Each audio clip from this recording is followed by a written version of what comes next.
As the title of this video suggests, we're going to be using GenerateBlocks Pro to be able to create a related posts section. Let me just quickly show you what I'm talking about. This is a typical post on my LearnBricks website, and if we scroll right the way to the bottom, you can see we've got this section that says, you may also like these posts. These are dynamically being pulled in based upon what category or taxonomy you're currently looking at. But that just scratches the surface of what you can do. So I'm going to show you how we can recreate this on a different site using exactly the same techniques. So on my Freelance Fridays website, I don't have any related post section set up. So let's go and grab one of our articles, scroll to the bottom, and as you can see, we've just got this banner inserted, and I want to put the related articles. So what I'm going to do, the easiest way of doing this is come into the Elements section, and this does use the elements of GeneratePress Pro. This is basically the way you hook into various different parts of your design or create your own custom templates. And I've already created a custom template for the blog post content. So if we go ahead and open up the option for the post content template, you'll see I've got an incredibly simple template set up. It literally only has one item inside a container, and that's dynamic content. And that just pulls in the content of the article. So what we are going to do is we're going to first of all add a new heading in. So let's go and add in one after. We'll pop a heading inside here. Use the headline option and we'll set this to H3. And we'll pop in something that tells people what this is about. Okay, so we've done that. That's the basic easy part of it. Now the next bit is we want to pull in the dynamic information. To do that, we're going to use the query loop option. So again, let's go and add a new item in afterwards. This time, let's go and search for query. And you see there's the query loop. Now make sure you use the GenerateBlocks query loop, not the default native WordPress one, because this gives us more options. We'll choose our query loop, then we can choose a starter template if we want to. And for this example, I'm going to keep it super simple with the design. I want to show you the functionality to pull this content in, and you can design it however you want. We'll choose the 2-column, and this will then pull in up to 10 posts. We can control that over the right-hand side by choosing where we want to grab the data from, posts or pages, and the number of posts we want. In this example, we're going to set this to be 2, just to show 2 posts related to this particular topic. Now, what this is currently doing is that this is literally just pulling in the articles. It doesn't really care what posts they are. It's just going to pull them in whatever order, generally in the order in which they were added to your website, date order kind of thing. Now we want to have more control over this. So what we're going to do is we're going to start using the parameters. Now the parameters opens up a huge ton of possibilities and really is a powerful feature inside GenerateBlocks. What we're going to do is we're going to say add parameter, and now we can choose what parameter we want to add. So the first thing we want to do is tell it where we want to grab the data from. We'll select the options from here, and as you can see, there's a bunch of options from post type, post per page, offsets, and so on. Right the way through, you can order, exclude authors, and so on. What we want are taxonomies. We're going to select taxonomies on the list. Now we can choose where the taxonomies are going to be pulled from. Now at the moment, you can see there are 3 inside here. Categories, tags, they're just standard WordPress options. The folder is basically because I've got a plugin installed that handles all my media. Now, if we were creating custom taxonomies using something like advanced custom fields, they would also be listed inside here, so you can expand the functionality beyond the basic core functions as part of WordPress. But for our example, we're using standard categories.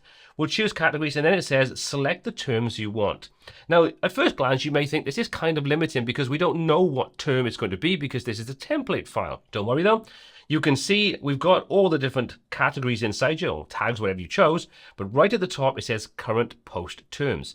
That's going to use the post term that's associated with the post that we're using inside our design. Let me show you what I'm talking about. If we go back here and we go to something like business basics, that is, first of all, my taxonomy. And then what it's going to do is if we go and open any of these articles up, it's going to use that taxonomy of business basics to actually subfilter the information down. Hope that makes sense. Okay, so let's go back now. Now, the problem you can see is we've got unearthing the reason, blah, blah, blah. This is the same post that we're looking at inside our template.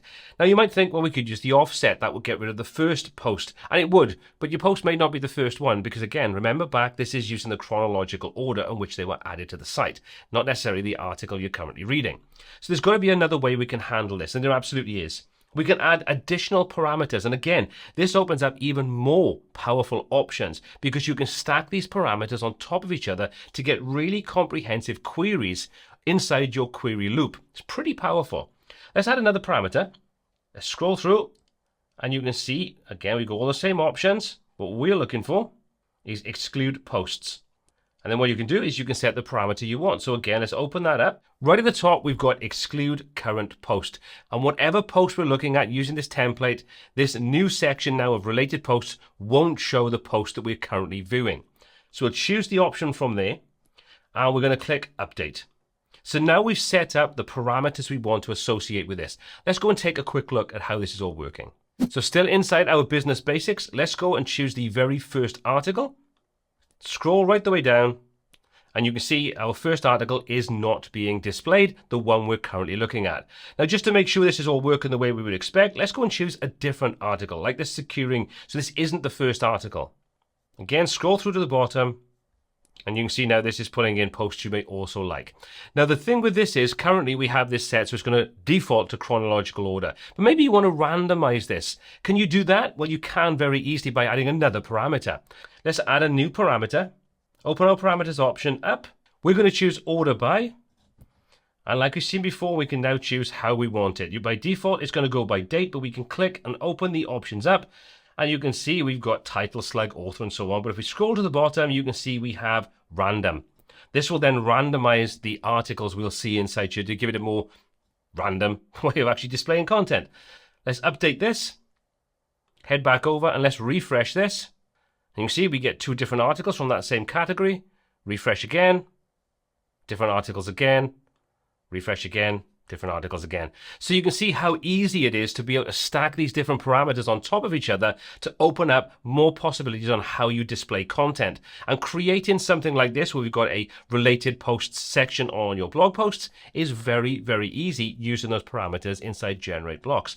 This is one of those things that I think is often overlooked, but has so much potential to make so many cool features on your website.